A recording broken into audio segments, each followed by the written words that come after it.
In today's video, I'm going to teach you how to get Pipedrive API Key. By the end, you'll know exactly where to go, what to click, and how to safely generate a fresh token you can use for integrations and automations. First, open your browser and head to the Pipedrive website. If you aren't already signed in, look for the login button on the page.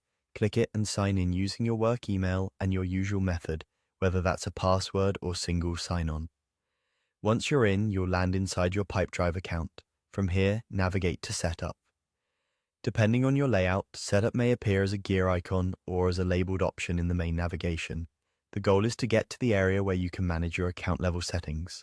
Next, move to the top right corner of the screen and click your account avatar or initials. That opens a quick menu tied to your profile. In that menu, choose Personal Preferences.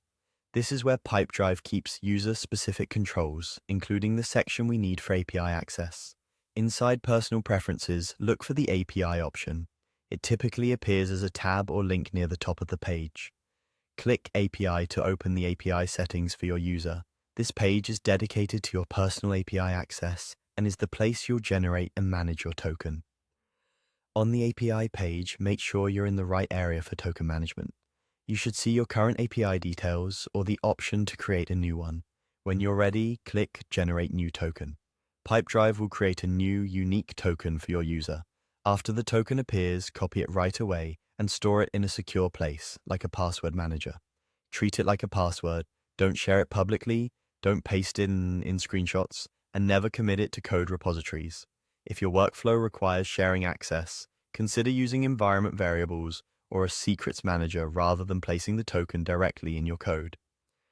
If you ever suspect the token was exposed, return to this page and generate a new one to revoke the old access. If you don't see the API section, you may need the correct permissions or plan level. In that case, contact your Pipedrive admin to enable access. That's it. You went to the Pipedrive website, logged in, navigated to Setup, opened your account menu, selected Personal Preferences, clicked API, and generated a new token. This is how you get a Pipedrive API key.